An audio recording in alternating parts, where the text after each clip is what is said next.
Man, I can't believe this. This gonna burn all this shit. All this shit. And a nigga can't even find a job. Well, that's Uncle Sam for you, baby. Money to burn. We all love to see a big score pay off in films, especially when all odds are stacked against them. That's how you work it. We get to see the big payoff afterwards.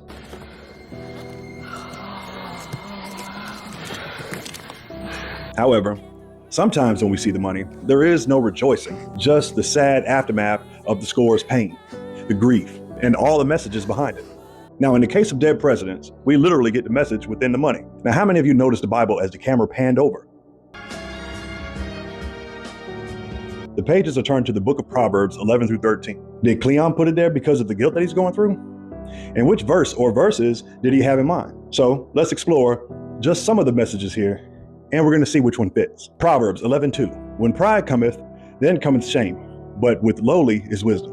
I know about pride, but you got mouths to feed. The crew's pride and arrogance in thinking that they can pull off the heist without consequences leads to their downfall. They all are consumed by desperation, which leads to their shame. Proverbs 11:4. Riches profit not in the day of wrath, but righteousness delivereth from death. In the end, the money they steal ultimately is useless. Riches don't save them from the wrath of the law. And definitely won't save them a spot in heaven. We done bought our way into hell. You can't take it with you. Proverbs 11:5. The righteousness of the perfect shall direct his way, but the wicked shall fall by his own wickedness. Now, Cleon initially seemed to be walking a righteous path after returning from Vietnam by becoming a pastor. However, he lets wickedness pull him back in. Now either you in or you out. Something that y'all need to know. Backpedaling has penalties. Proverbs 11:14.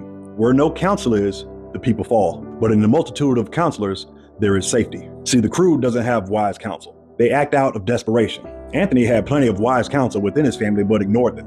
Emotions tend to block out wise counsel. You don't want to hear nothing from nobody. Idiot, you know that? Proverbs 11:21. Though hand join in hand, the wicked shall not be unpunished, but the seed of the righteous shall be delivered. The crew joined hands in brotherhood, believing their unity will protect them. However, the wicked cannot escape punishment. Life. What you mean life? Proverbs 11:29. He that troubleth his own house shall inherit the wind, and the fool shall be servant to the wise of heart. Anthony destroys his own household by choosing not to get help Sometimes it's like you ain't even the same man I knew before the war. and crime over his family. He loses his freedom and ultimately inherits nothing but pain. Proverbs 12:26. The righteous is more excellent than his neighbor, but the way of the wicked seduceth them. Cleon starts as a righteous man preaching the word and leading a congregation. However, he is seduced into wickedness by joining the heist. How much money did you say was in that truck? Proverbs 12:15. The way of a fool is right in his own eyes, but he that hearketh unto counsel is wise.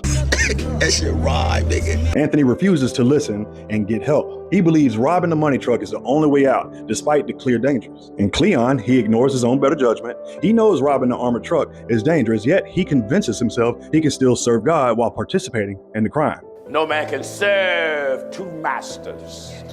And Skip ignores all warning signs of heroin addiction. He believes he's fine, but his addiction overtakes him. Proverbs 13:11. Wealth gotten by vanity shall be diminished, but he that gathereth by labor shall increase. The stolen money brings no lasting benefit, just suffering. Learning the laws and creating the work can pay off way more than the truck ever could. Proverbs 13:20. He who walks with wise men shall be wise, but the companion of fools will be destroyed. Anthony surrounds himself with men who are either desperate or reckless, leading to his destruction. And there's an old saying, walk with 9 broke men, you will be the 10th one. See, desperate options is always a bad choice, but if you absolutely have to, don't let your pride and emotions guide your plans.